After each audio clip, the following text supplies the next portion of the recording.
Salve, salve, gente boa! Eu sou o professor Euclides, essa é a Escola Teófilos. Bem-vindos ao nosso canal. Você que está chegando agora, não deixe de se inscrever. E depois de assistir esse vídeo, deixar o seu gostei, o seu não gostei. E partilhe à vontade. Partilhe com seus catequizandos, seu grupo de família, seu grupo de estudo bíblico. Enfim, faça com que esta nossa ferramenta de crescimento espiritual chegue a cada vez mais pessoas. Aqui fica o meu agradecimento a todos os nossos colaboradores e patrocinadores do canal que fazem isso de maneira formal ou fazem isso de maneira anônima. Muito obrigado para vocês, muito obrigado mesmo. Bom, gente boa, hoje acredito que nós vamos finalizar a introdução ao Apocalipse. Hoje nós vamos estudar temas sobre a reflexão, né? Sobre a reflexão sobre a história. Né, as várias maneiras de interpretar esta obra, né, as várias maneiras com que ela foi apresentada no decorrer da história da sua teologia, da sua compreensão. Depois nós vamos estudar a síntese teológica, vamos estruturar um caminho onde que nós vamos sintetizar o que de fato essa obra representa para a teologia cristã. Depois nós vamos fazer um pequeno exercício, vamos olhar para o Apocalipse como se ele fosse um mosaico, né? Para quem assim, ainda não teve essa visão do mosaico, o mosaico é uma imagem que se constrói, uma obra de arte, através de pequenos pedacinhos, né? Antigamente eram pequenas pedras coloridas e essas iam formando uma grande imagem. E depois nós vamos apresentar o mosaico e vamos fazer uma recomposição desse mosaico, ou seja, vamos olhar para esse mosaico a partir de fato do que ele representa para a teologia e para nós, tá bom? Bom, nessa aula então nós vamos iniciar essa aula com essa reflexão sobre a história. A história, a reflexão histórica, interpreta o Apocalipse como todas as imagens, como uma reflexão sobre a história, que é o foco objetivo do autor, né? O interesse fundamental do Apocalipse a respeito, né? Ou seja, esse convite que o autor faz à sua comunidade de refletir, e não somente refletir, mas reagir às contingências do tempo. Né? Então, com esse trabalho, o autor ele expõe uma avaliação cristã sobre os acontecimentos históricos. Porém, há maneiras de se entender isso, há maneiras de se compreender isso. E durante a história, houve variações nesse entendimento. Toda a exegese que a gente faz do livro do Apocalipse depende dessa ideia básica, ou seja, qual o ponto de partida, como essa reflexão se dá, né? Muitas vezes essa reflexão ela é fruto de preconceitos inclusive com o próprio nome, né? Livro das Revelações, né? Então vamos tentar esclarecer aqui esses pontos um pouquinho nebulosos que podem haver sobre as maneiras de fazer essa interpretação do livro do Apocalipse. Bom, são 4 as maneiras. Bom, primeiro, o Apocalipse prevê a história,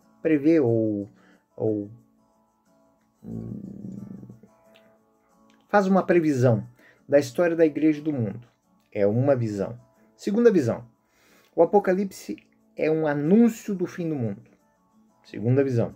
Terceira visão, o Apocalipse avalia a história do ponto de vista contemporâneo, ou seja, é uma avaliação da história, mas que não está perdido no passado, se apresenta hoje, então é uma ferramenta de ler o hoje.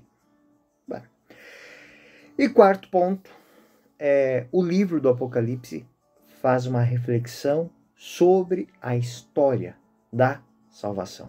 Não é história cronológica, não é história do ponto de vista sociológico, não é a história do ponto de vista futurológico, não. É a história do ponto de vista da história da salvação. Então, mas qual a origem dessas reflexões? O Apocalipse prevê a história da igreja. Bom, essa interpretação da obra de São João se funda um pouco nas origens da teoria de Joaquim de Fiore, né? Que viveu um teólogo que viveu entre 1130 e 1202, e que tiveram repercussão numa obra, num comentário bíblico de um franciscano chamado Nicolò de Lira, né? Para eles, o Apocalipse é uma ferramenta, ele prevê eventos futuros, né? Uma exposição contínua de eventos futuros, né? Em ordem cronológica e sem repetição. Então, ele está prevendo o futuro. Em suma, podemos dizer que no pensamento, essa abordagem ela é incorreta, né? Porque acaba falsificando o significado da obra. Vocês imaginem, o autor ele escreve algo para a sua comunidade ficar fazendo previsões. Não é muito o objetivo em momento nenhum na obra do apóstolo, né? Então, até porque a obra de São João ela é formulada sem pontos de referência certos, né? Entre o texto e a história. Ele não, se nós lermos o livro do Apocalipse, ele não se fixa num tempo e espaço, né? Então, para que eu possa fazer uma previsão, né, isso é mais para economia ou para estatística, não para um texto bíblico, ainda mais da maneira com que foi escrito, né? Então, ele não está fazendo previsões do tempo, ele está fazendo está apresentando para a sua comunidade uma reflexão da sua história, da sua maneira de ver. Outra maneira de pensar é o Apocalipse anuncia o fim do mundo. Talvez pelo próprio nome, então surgiu-se o preconceito, né? O Apocalipse, então é levado mais para o conteúdo escatológico, ou seja, como algo que vai se apresentar no final dos tempos. O Apocalipse, então, nesse ponto de vista, lidaria com eventos finais da história, né? E aí a gente se pergunta, então esse livro que se tratava de eventos finais da história foi escrito por uma comunidade há mais de 2000 anos, podemos dizer, e não se cumpriu? Então qual a utilidade dele, se ele está prevendo o final do mundo? Qual é o parâmetro de tempo que é usado aqui?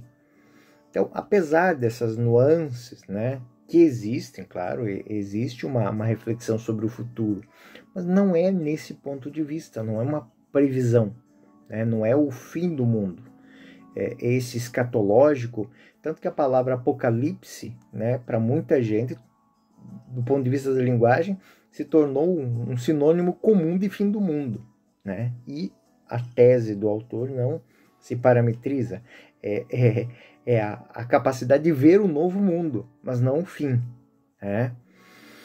E outro ponto de vista é o Apocalipse avalia a história. Então, também como uma reflexão a partir do entendimento desse Nicolò de Lira, é um sistema interpretativo, uma ferramenta que se parece muito com a segunda, a primeira maneira, né? Então, prever o futuro. Então, ele não seria prever o futuro, mas prever o presente, entender o presente.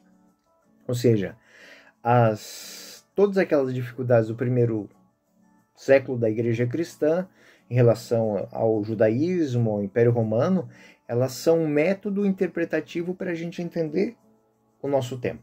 Então, seria esse o ponto de vista desse autor. Porém, a ideia básica, ela é digna de algumas considerações. O Apocalipse, ele nasceu no primeiro século, né? Ele reflete a história, os eventos desse período. Então, como usá-lo como ferramenta, né, para interpretar o futuro? Então, nós estaríamos transformando esta obra grandiosa, resumindo ela a um resumo simbólico e enigmático de fatos contemporâneos. Ou seja, eu usaria o livro do Apocalipse para entender coisas que estão acontecendo agora. Nem entender é prever coisas, né? Entender, até seria interessante esse posicionamento até próprio do autor, refletir sobre as questões. Mas a ferramenta, ou seja, o livro do Apocalipse, seria uma maneira de fazer previsões a partir do passado histórico de coisas do nosso presente. Então, cai por terra essas 3 primeiras visões que eu apresentei para os senhores, elas não se sustentam. Uma, porque não é próprio da intenção do autor. Segundo, que a própria exegese não permite tais usos criativos dessa ferramenta.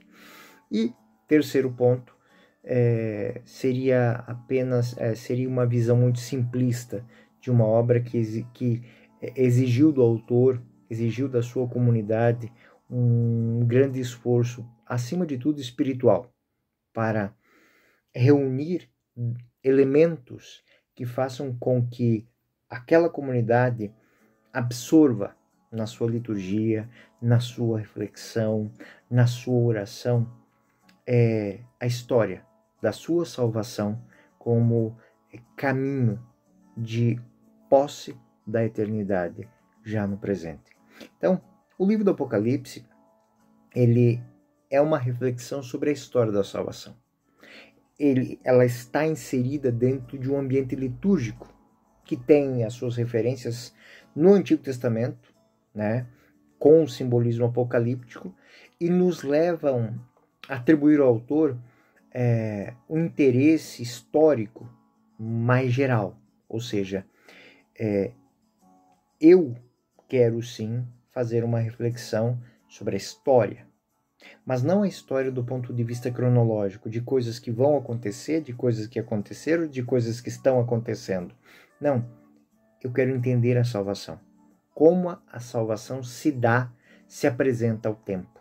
Essa é a grande reflexão que é feita aqui. Ou seja, a história da salvação, ela é preparada pela história de Israel. Ela é realizada pelo Messias. E no processo, ela está se cumprindo na história da igreja. Então, o passado, o presente e o futuro, do ponto de vista de São João e de sua comunidade litúrgica, são mutuamente interligados e reforçados. Podemos dizer assim, são integrados através de Jesus Cristo. O Alfa e o Ômega, o princípio e o fim. Celebramos nesses dias pascais, isso são as frases, são palavras que o sacerdote diz ao traçar a cruz no círio pascal, símbolo litúrgico. Então, aqui vocês começam a entender essas realidades. Eu até falei um pouquinho sobre essas reflexões que são feitas na liturgia, né?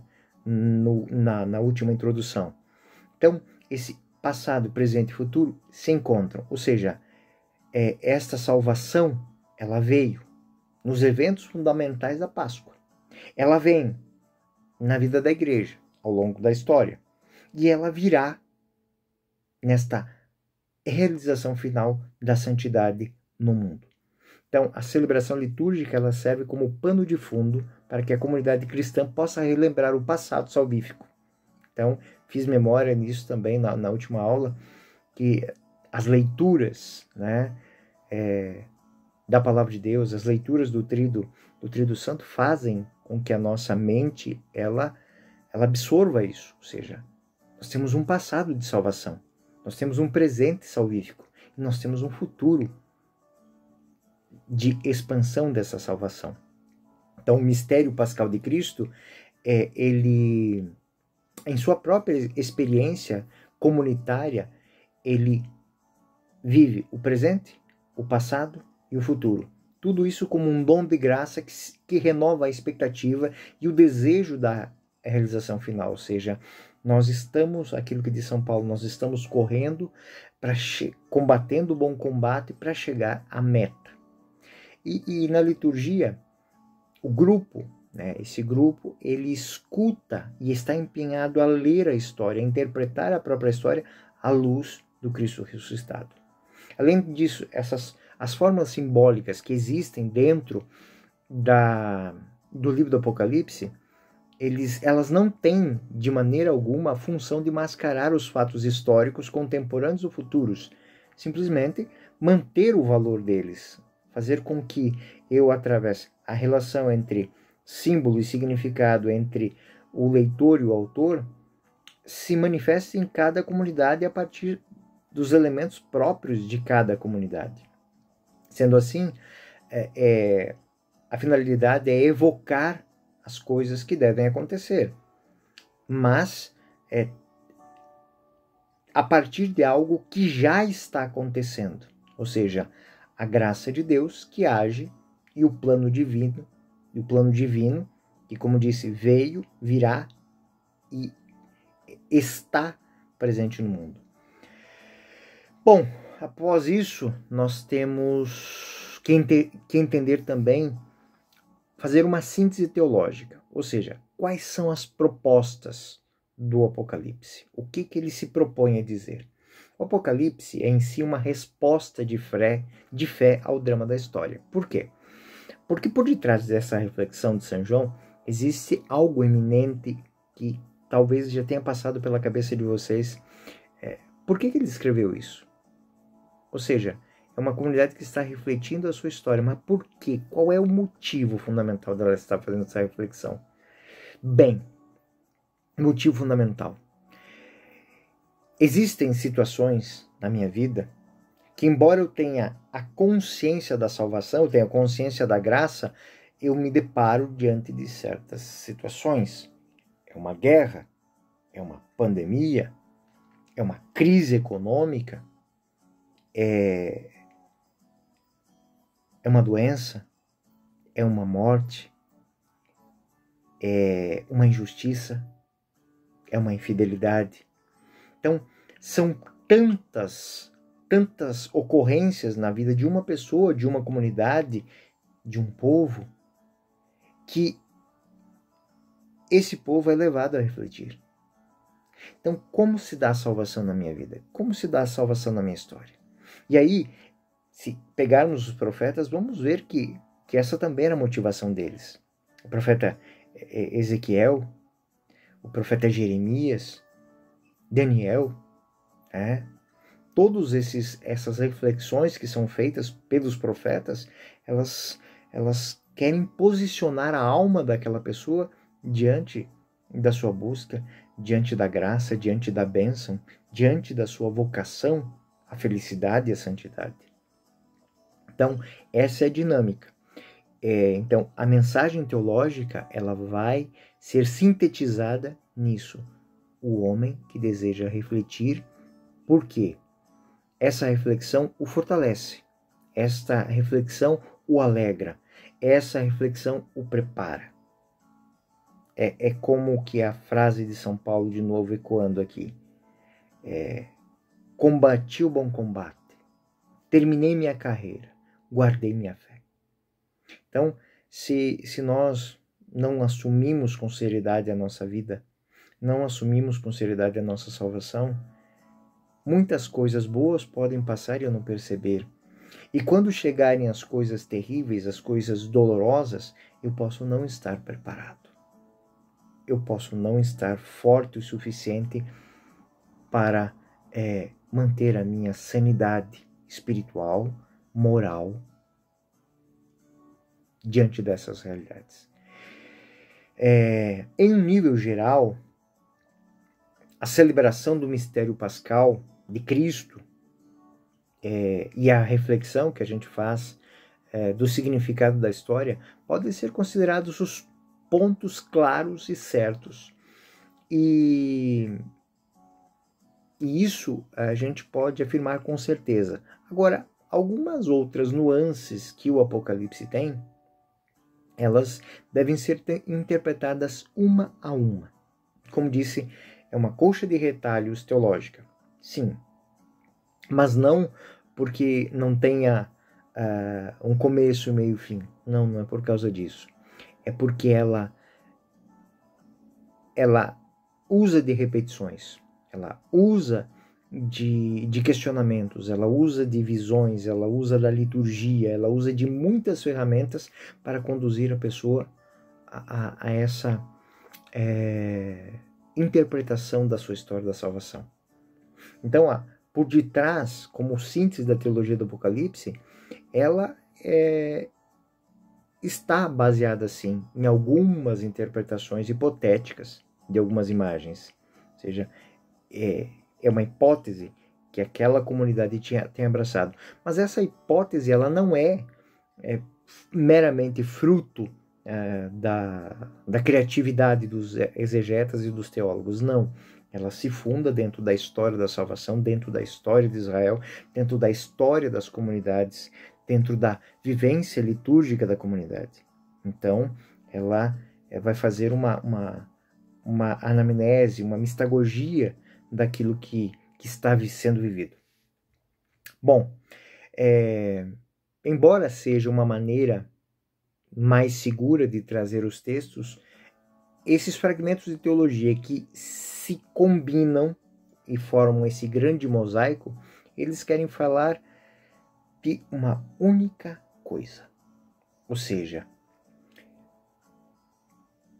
a história da salvação, como ela se dá na vida do homem, de qualquer tempo, de qualquer momento, como essa graça ela pode ser absorvida como dom por qualquer pessoa que seja, em qualquer ano, em qualquer país, em qualquer momento da história. Então esses mosaicos, eles sempre vão trazer uma imagem. Por mais que eu não consiga ver o mosaico inteiro, eu pego um fragmento, esse fragmento, ele tem uma mensagem própria contida nele. E é isso que nós vamos fazer agora. Nós vamos fazer essa experiência dos mosaicos. Primeiro ponto dos mosaicos. Esses temas que estão espalhados dentro do livro do Apocalipse, o primeiro lugar, o primeiro ponto de partida, são os títulos aos quais se dá a apresentação de Deus para aquela comunidade, para a igreja, para a história da salvação. Ou seja, como Deus se manifesta na história, como Deus se manifesta na vida, como Deus se manifesta no existir do homem. E aí existem fórmulas bem típicas, né, que vão se apresentando. Apocalipse 1, 4, 8. Daquele que era e que vem. Aquele que era o alfa e o ômega. Aquele que era, que é e que deve voltar. Ou seja, Deus é o princípio, o meio e o fim de todas as coisas. Então Deus se manifesta aonde? No ontem, no hoje e na eternidade. Então essa é a primeira ferramenta que o autor nos dá. Quando eu estou falando de salvação, eu não estou falando da salvação hoje. Eu estou falando da salvação na eternidade. No ontem, no hoje e na eternidade. Então o hoje de Deus aí é apresentado. O hoje de Deus é algo que une o tempo, né? Então não existe uma cronologia para isso, mas existe o que? Uma graça. O autor também mostra Deus como o princípio de todas as coisas, o princípio atuante na história. Eu sou o alfa e o ômega, o princípio e o fim, aquele que governa. Ele é também o todo-poderoso, o pantocrator, né? Aquele que está sentado no trono. Apocalipse 4, 9 e 10. Aquele que vive pelos séculos, aquele que estava no trono, aquele que vive pelos séculos dos séculos, depunha suas coroas diante do trono, dizendo. E aí, Apocalipse 10, 6, também outra menção. Então, várias e várias vezes durante o livro do Apocalipse, isso é marcado. Aquele que vive pelos séculos, ou seja, aquele que doa o tempo, ao espaço, à humanidade, à existência. Então, ele está, e nele se move toda a criação. Apocalipse 15, 7. Deuses, então, as taças de ouro cheias da ira de Deus que vive pelos séculos. Ou seja, a ira aqui é essa visão que Deus tem da história. Ou seja, a visão em que tudo tem um propósito na história. Nada acontece sem um propósito bem definido. Porém, nem sempre a humanidade entende os seus propósitos, o porquê está ali. E é um momento em que é algo que derrama, algo que transborda. Então essa apresentação mostra que o autor, ele não é limitado pelo tempo, né? Porque o Senhor é o Senhor do tempo, é o Senhor da história. Outro ponto que requer atenção é o fato de que há uma sobriedade nos títulos divinos, sim, mas ela contrasta com uma variedade de fórmulas que apresentam Jesus Cristo, como nós temos desde a saudação inicial, ou seja, Apocalipse 1:5. E da parte de Jesus Cristo, testemunha fiel, primogênito dentre os mortos, soberano dos reis da terra. Só aqui, Cristo tem 3 títulos messiânicos: testemunha fiel, primogênito dentre os mortos e soberano dos reis da terra. Cada um deles, depois nós vamos fazer esse estudo nas outras partes, nas outras aulas que vão aí nos vídeos seguintes, que significa de fato cada um desses títulos, né? Então, esse testemunha digna de fé, primogênito, cada um deles tem um significado, assim, sinteticamente. Testemunha digna de fé é que Jesus Cristo é o revelador crível do mistério de Deus. É Cristo que revela de fato quem é o Pai e revela a nós isso profundamente através do Espírito Santo. Primogênito dentre os mortos. Cristo é apresentado como aquele que partilha, na medida adequada, o destino mortal dos homens, mas dá uma origem a uma nova geração de vivos, os vivos que vencem a morte. Aqueles que, mesmo morrendo, vivem para a vida eterna. Soberano dos reis da terra, ou seja, ele governa todas as coisas, ele governa todos os poderes, ou seja, o curso da história está nas suas mãos, está nas mãos da salvação. Então, por mais que a humanidade passe por dificuldades, ela não está destinada à perdição, ela está destinada à salvação. E isso soa nas comunidades que estão, naquele momento, vivendo perseguições do Império Romano, perseguições de outras comunidades, heresias que estão se misturando, serve para elas como um acalento e como um grande incentivo a manter a perseverança. A Assembleia Litúrgica, ela, depois que a gente faz uma reflexão de quem é Deus, de como Deus se manifesta e de Jesus Cristo, qual a sua manifestação, a sua apresentação, o seu valor para a história da salvação, a Assembleia Litúrgica, ela vai celebrar, ela vai agradecer essa presença de Cristo. E vai entender essa presença amorosa de Deus na sua história como igreja. Apocalipse 5b-6. Aquele que nos ama e nos lavou de nossos pecados no seu sangue e que fez de nós um reino de sacerdotes para Deus, seu Pai, glória e poder pelos séculos dos séculos. Então, essa comunidade, ela celebra uma nova maneira de viver, ou seja, viver em Cristo. Viver no amor. Viver como redimidos. Viver como redentos. E não a partir do nada. E não a partir de um esforço pessoal de cada um. Próprio. Autossuficiente. Não. Mas como dom. Como dom do Cristo. E essa relação, ela se funda exatamente no evento histórico da Páscoa, que é estabelecida e estabelece as fontes da graça no batismo. E aqui a gente começa a marcar a presença dos sacramentos como fonte de reflexão da vida. Então aqui nós vemos que o o mistério pascal, ele é estabelecido, é rememorado através da graça do batismo, que nos dá salvação, é o banho da graça, é a porta dos céus e tantas outras coisas.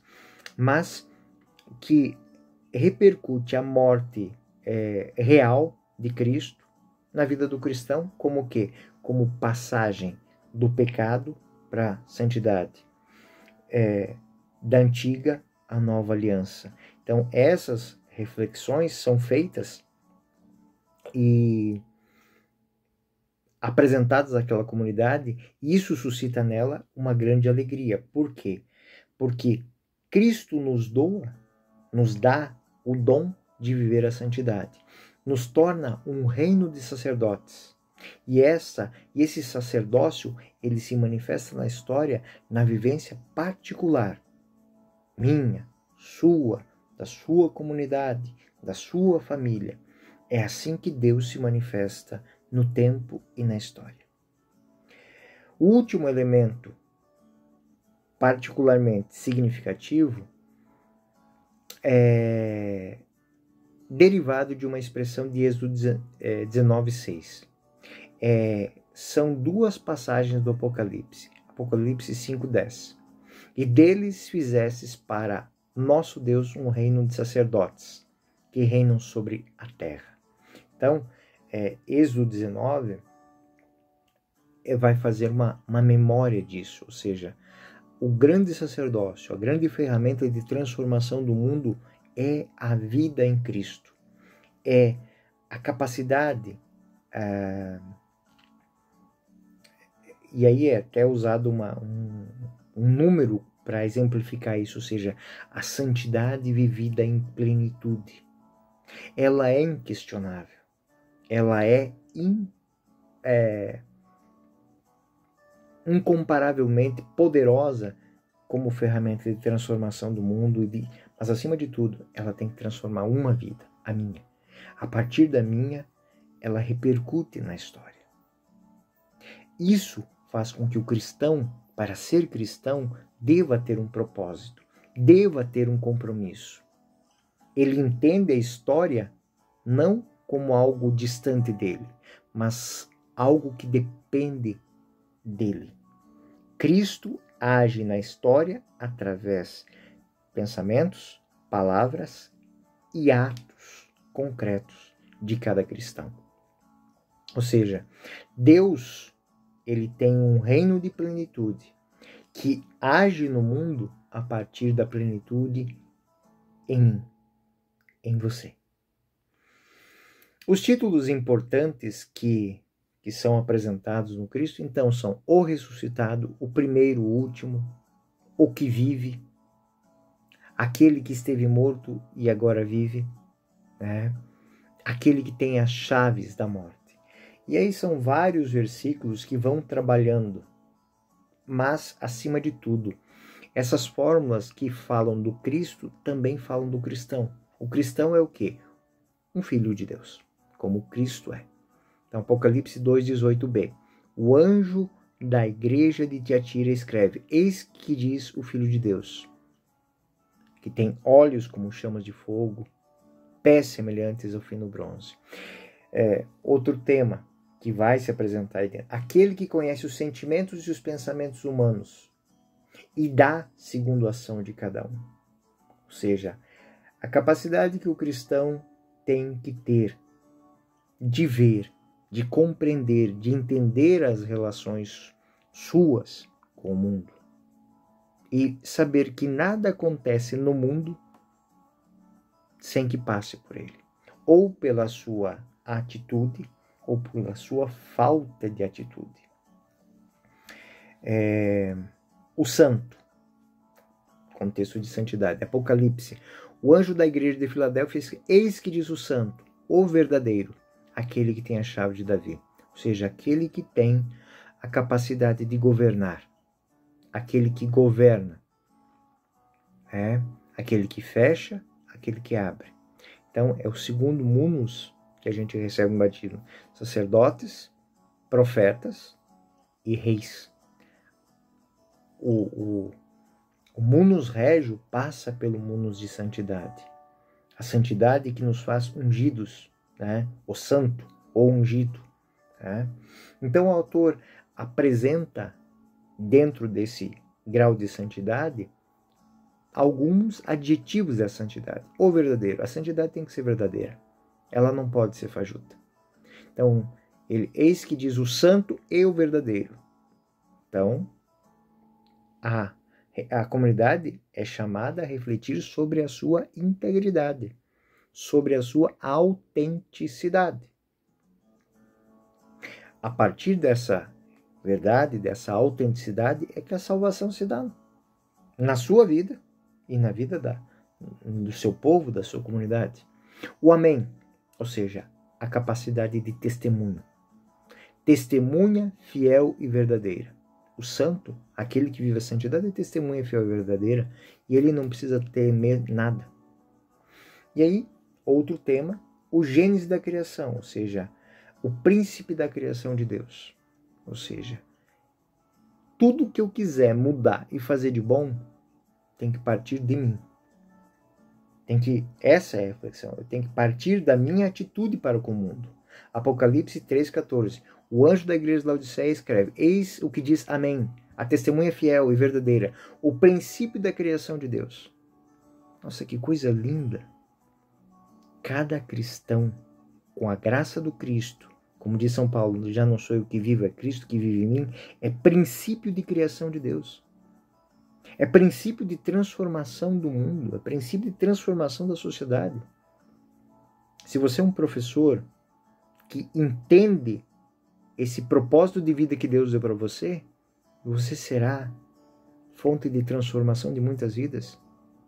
Se você é uma pessoa que tem um cargo político, que tem um profissional liberal, você que é um agricultor, você que é um comerciante, quando você se dá conta de que a partir de você muitas coisas que funcionam mal no mundo podem passar a funcionar bem, poxa vida.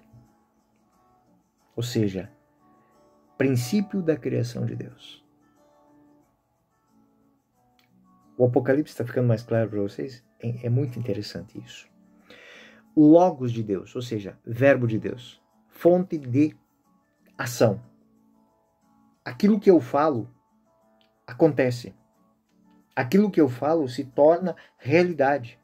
Aquilo que eu prego, aquilo que eu testemunho, aquilo que eu vivo, aquilo que a minha vida ensina, ela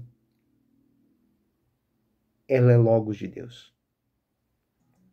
E Deus disse, faça-se. E se fez. E eu rezo, e eu abençoo alguém, e essa pessoa fica abençoada. E essa pessoa se enche de novas forças e retoma a sua vida. Essa é a compreensão que São João e a sua comunidade querem refletir. Rei dos reis e Senhor dos senhores. Essa expressão, ela se dá para cada cristão. Ou seja, estamos no serviço de condução do mundo. Estamos no serviço de tomar decisões que ninguém mais tomaria. Estamos com a vocação de, através do nosso propósito de vida, fazer mudanças na sociedade que ninguém mais faz. Por quê? Porque somente nós fazemos sabendo que aquilo que queremos conquistar para os outros já foi conquistado para nós. Então, não temos limites para tomar essas decisões. Por quê? Porque mesmo que elas custem a minha vida, uma vida inteira de esforços, eu vou fazer isso com alegria. Eu estou disposto a fazer isso com alegria. Por quê? Porque essa é a missão do rei. A missão do rei é conquistar a soberania do seu povo. É conquistar a liberdade do seu povo. É conquistar a justiça para o seu povo. É apresentar a verdade e um caminho de transformação para o seu povo. O Apocalipse está mais claro? Não tem nada com coisa de fim do mundo, né? Bom, existem também algumas intervenções líricas do Apocalipse. E elas são as que mais mostram como é que a comunidade vivia essa reflexão apresentada por São João. Elas são como que um grande retrato. São a visão inicial que a gente tem daquela comunidade. Lendo esses temas, eu consigo entender como é que a comunidade estava recebendo essas palavras, recebendo essa ferramenta de reflexão da sua vida, da sua história, do seu tempo. Os hinos da visão inicial, do início do Apocalipse, eles são muito interessantes, porque eles mostram como essa reflexão é apresentada àquela comunidade. Então, versículos como Apocalipse 4:11, Tu és digno, Senhor, nosso Deus, de receber honra, glória e majestade, porque criastes todas as coisas, e por tua vontade é que existem e foram criadas. Nós tomamos essas fórmulas e depois nós vamos ter os credos, tanto o credo niceno constantinopolitano quanto o credo dos apóstolos, vai nos lembrar essas maneiras de entender Deus. Elas cimentam, elas estruturam a nossa fé. Apocalipse 5:9. Cantavam um canto novo, dizendo: Tu és digno de receber o livro e abrir os selos, porque fostes imolado e resgatastes para Deus, ao preço de seu sangue, homens de toda tribo, língua, povo e raça. Neste momento, o autor mostra como a comunidade entende teologicamente que o trabalho da criação, a salvação e o evento da redenção são o ápice do plano de Deus, mas fazem parte de um único plano de Deus. Esta cena simbólica, ela apresenta antes uma humanidade que é incapaz, que está impotente diante. E a partir do Cristo ressuscitado, aquele que quebra os selos, aqui eu vou fazer um pequeno acento para entender. Qual a relação entre as cartas que são enviadas às comunidades e estes selos? As cartas, antigamente, elas eram enviadas e seladas. Era um pouco de cera e um timbre. E somente aquele que tivesse autoridade podia quebrar esse timbre. Então, a mensagem já foi enviada, mas somente ele é digno de fazer acontecer. Vamos imaginar que um rei ele enviasse uma carta para uma comunidade dizendo que, olha, vamos dar direito a todos poderem, vamos dar uma anistia a todas as dívidas dos impostos. Um exemplo, né? Somente aquele que era o chefe da comunidade podia quebrar isso. E a partir do momento que ele quebrava este selo, aquela lei passava a vigorar. Então essa é a relação entre as cartas que são enviadas, elas estão anunciando que a salvação está. No momento em que os selos se quebram, a salvação é.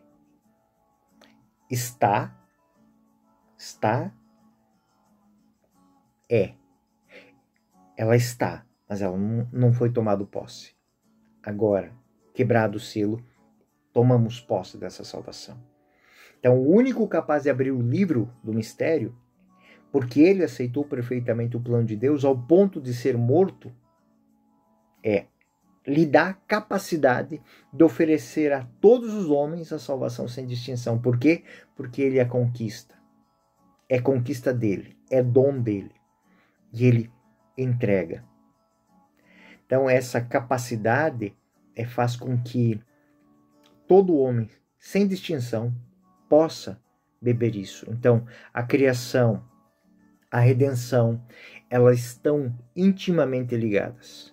O Deus Criador é o mesmo Messias Redentor.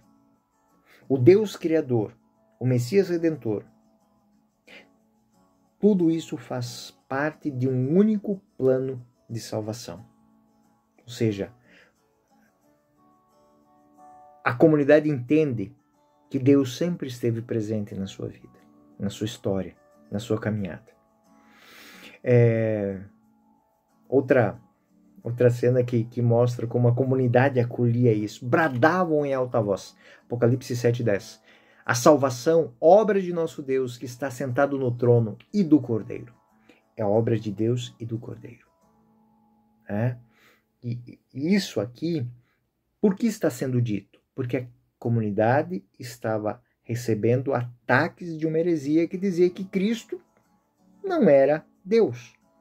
Então, ele reafirma este dado da fé, porque sem este dado da fé, nada acontece.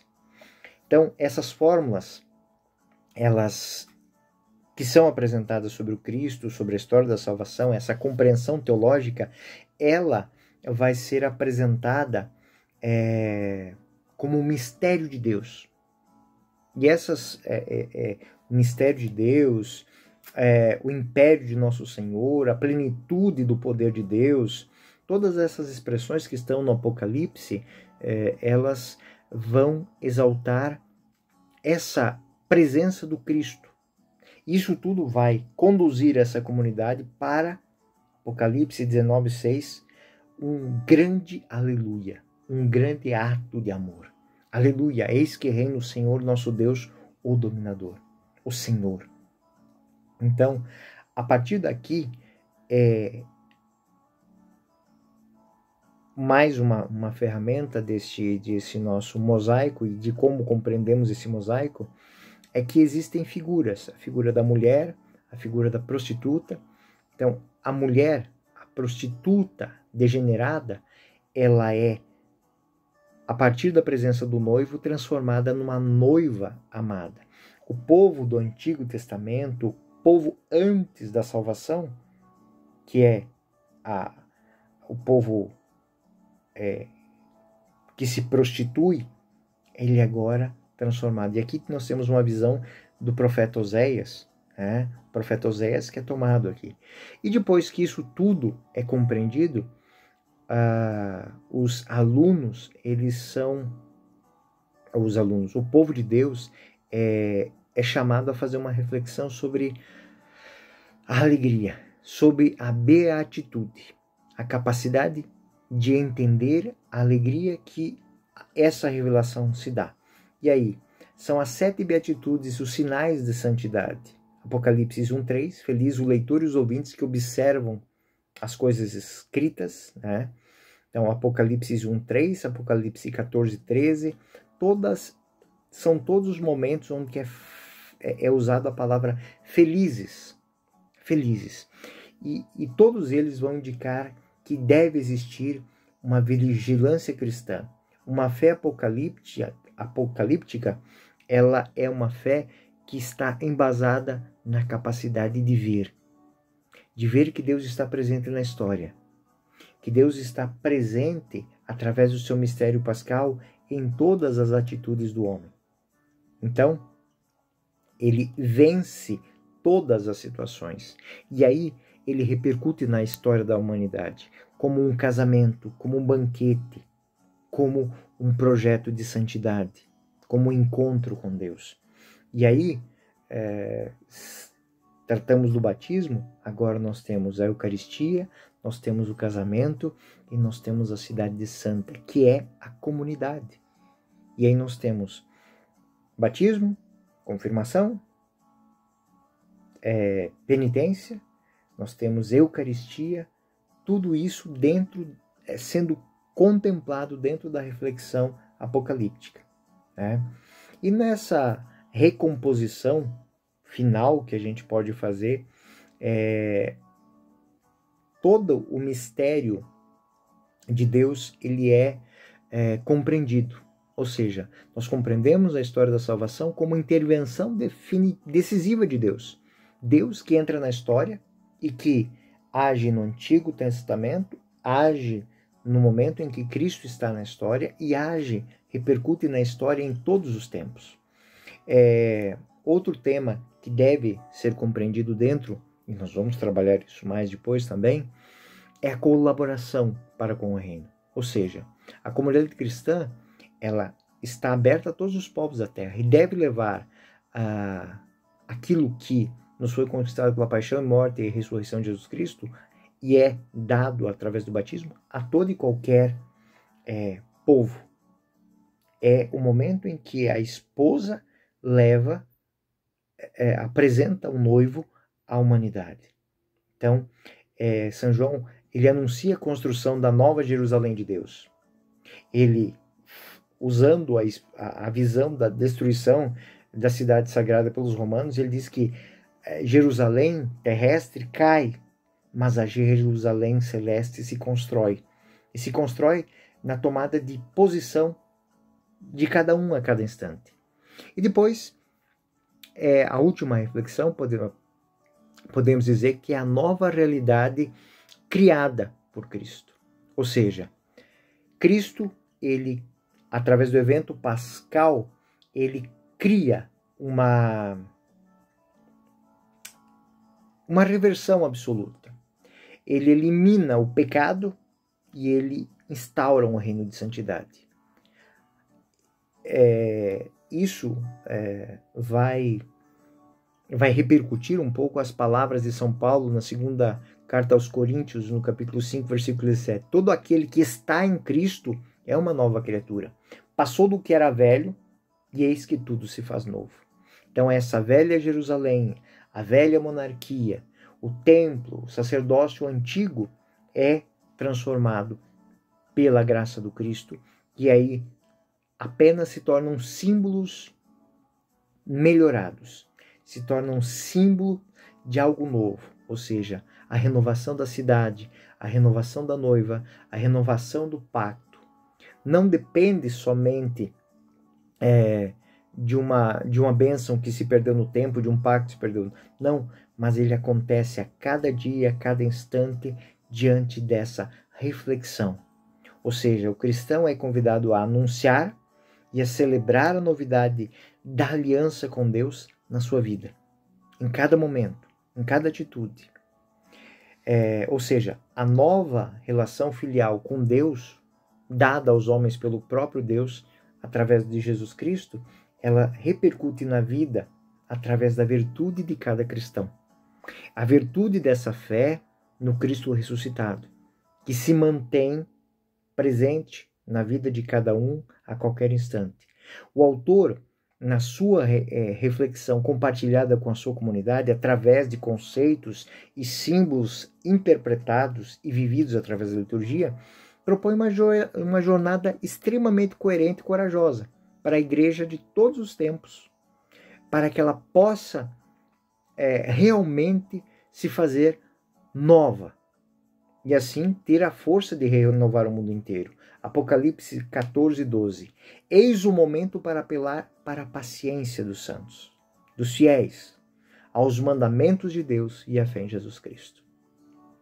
Bom, gente, aqui eu finalizo esta aula de hoje, que finaliza a nossa interpretação, a nossa introdução do livro do Apocalipse. Agora, no nosso próximo estudo, nós vamos fazer um estudo de parte por parte, de simbologia em simbologia. Nós vamos estudar os símbolos, as cidades, os números, cada uma dentro desse elencado, deste grande mosaico que é o livro do Apocalipse, que quer, acima de tudo, convidar a minha comunidade, a sua comunidade, convidar a mim a fazer uma reflexão sobre a minha história da salvação, como estou recebendo Cristo em mim, como estou levando Cristo ao outro. Eu sou o professor Euclides, essa é a Escola Teófilos. Bem-vindos ao nosso canal, até o nosso próximo vídeo. Fiquem com Deus, Deus os guarde.